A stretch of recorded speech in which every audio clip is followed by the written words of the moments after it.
주부 앞면을 보면 블랙홀 사진이 있습니다. 이제 본래 블랙홀은 빛까지 흡수하기 때문에 인간의 눈으로 확인할 수 없다라고 합니다. 그런데 이벤트 호라이즌 망원경이 이 블랙홀을 관측하고 이미지화하는 데 성공했다고 합니다. 그 사진이 블랙홀 사진인데요. 뭐 얼마나 대단한 설교를 하려고 우주로부터 시작하냐라고 생각하실지 모르겠지만, 놀랍게도 제가 이 본문 말씀을 읽고 설교를 준비하면서 한 달 전에 읽었던 물리학 책이 좀 떠올랐습니다. 굉장히 얇은 책이었는데요. 우주 공간은 중력장으로 존재한다고 합니다. 태양계를 예를 들면 태양을 중심으로 보이지 않는 넓은 양탄자가 깔려 있고요. 이제 그 위에 태양계 행성들이 놓여져 있는 것이죠. 그런데 이제 태양은 언젠가 자신의 연료를 모두 태우고 빛과 열기를 잃게 됩니다. 그때 태양은 빛과 열기를 모두 잃게 되는데 그 후에 태양은 서서히 가라앉는다고 합니다. 그러면 태양의 중력장, 그러니까 넓은 양탄자가 이제 우주 공간에서 밑으로 꺼지게 되는 거죠.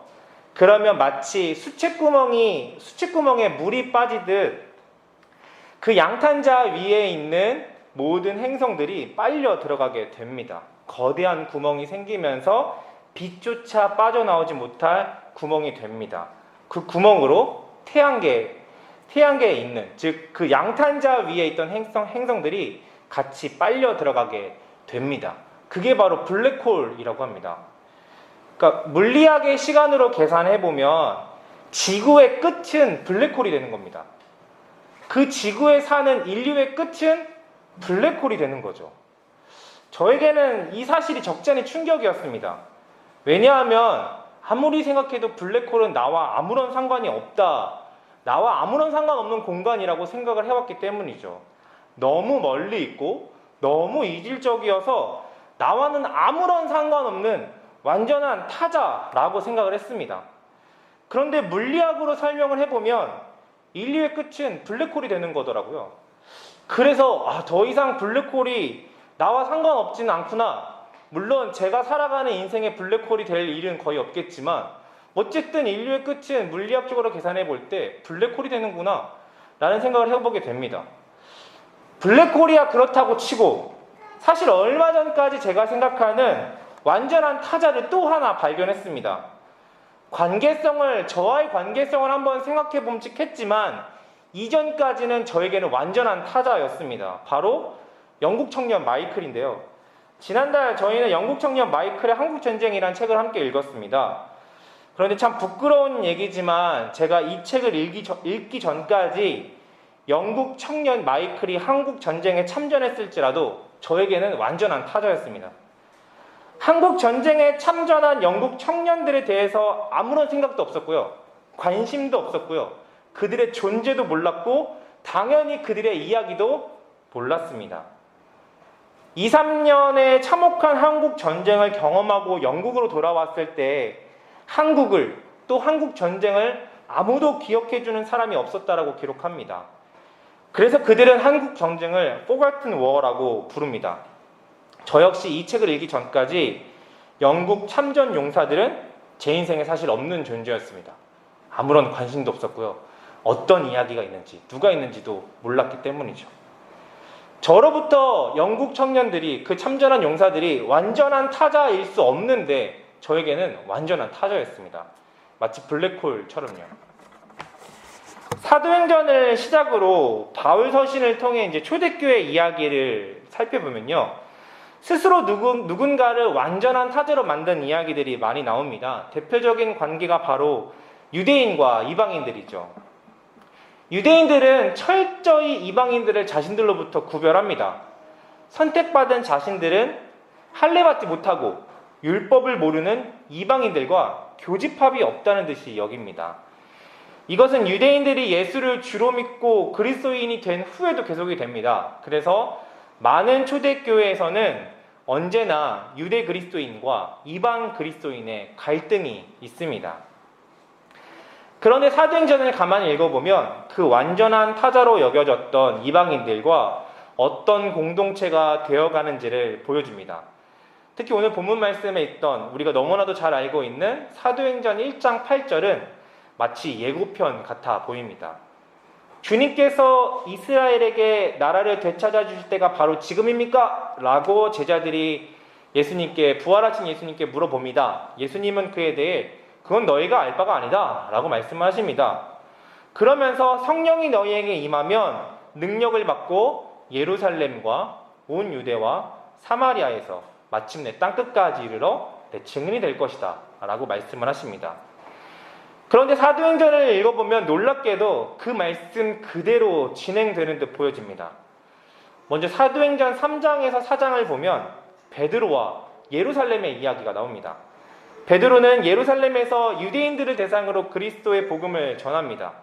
그런데 베드로의 이야기는 예루살렘과 유대 사람들에게 머무르지 않고 나중에는 로마 군대 백부장인 고넬료를 만나게 됩니다.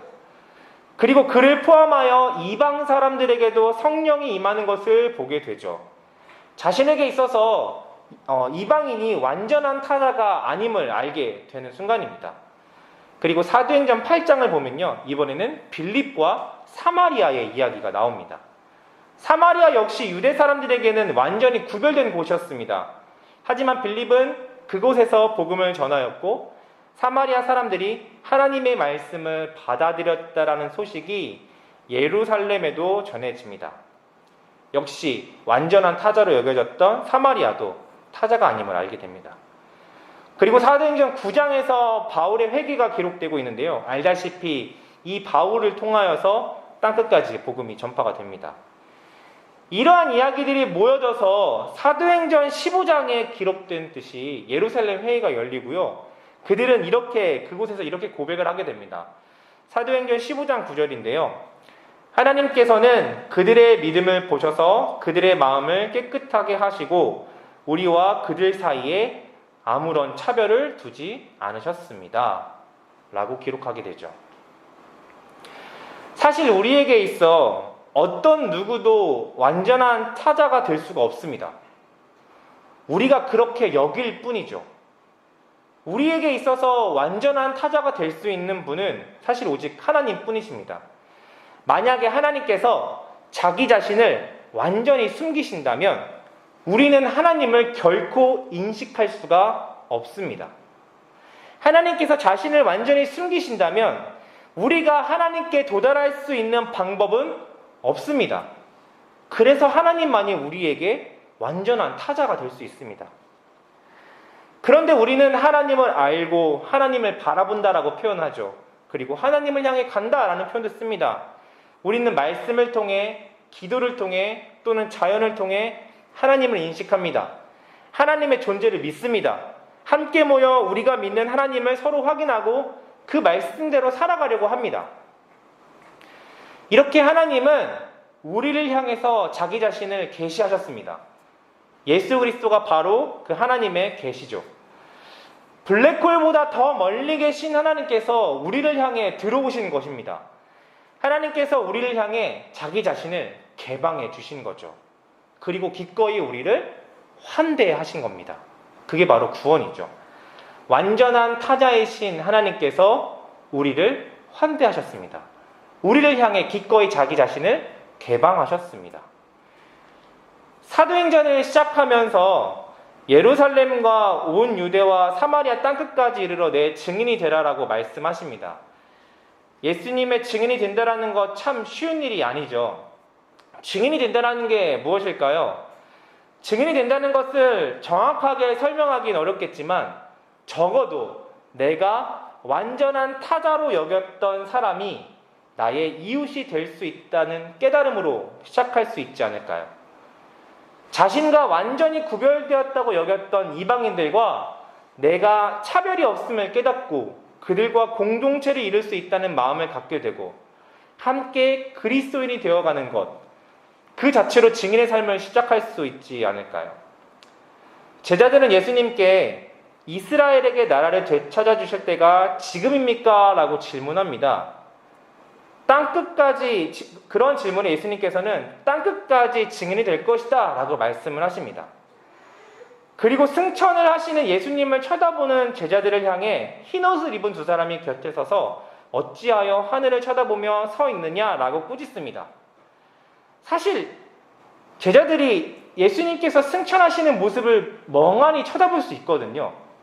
누구라도 그 자리에 있었으면 하늘을 쳐다보고 있지 않았겠습니까?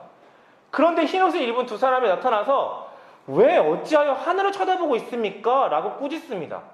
그럼 한번 생각을 해보면 하늘을 쳐다보고 있던 제자들이 옆에 천사로 여겨지는 그 두 사람의 이야기를 듣고 그들의 시선이 어떻게 될까요?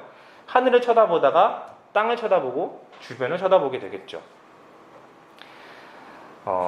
하늘을 쳐다보고 있는 시선이 땅을 향하게 됩니다. 자신의 주변을 보게 됩니다. 마치 우리가 어디에 시선을 두어야 하는지 알려주는 듯 보여집니다. 우리의 시선도 하늘만 바라보고 있지는 않을까요?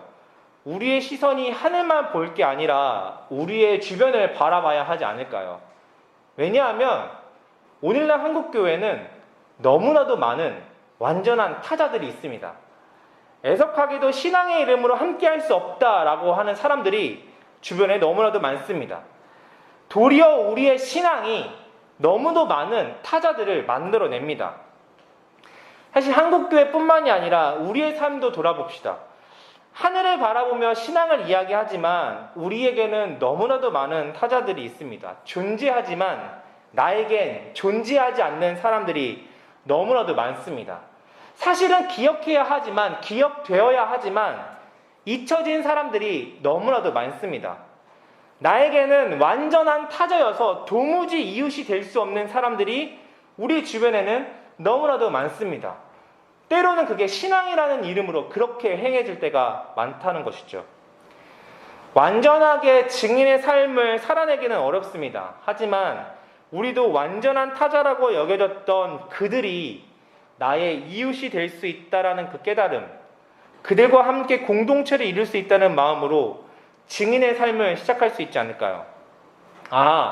그런 사람들이 존재하구나. 그런 사람들을 기억해야 했구나. 이러한 반성으로 우리의 신앙을 다시 시작할 수 있지 않을까요? 그것이 성령의 역사이고 능력이며 하나님의 은혜이지 않을까요? 이 말씀을 함께 묵상하면서 증인의 삶이 무엇인지 함께 깊이 고민해 보기를 원합니다. 나의 시선이 하늘만 향하고 있지는 않은지, 나의 주변에 나에게 완전한 타자로 존재하고 있는 그런 사람들은 없는지, 그들과 어떻게 이웃이 될 수 있는지 함께 고민해 보기를 원합니다. 그리고 완전한 타자이지만 모든 것을 넘어 우리를 환대하신 하나님의 은혜를 기억하며 그 하나님을 닮은 살림의 공동체가 되기를 소망합니다. 기도하겠습니다.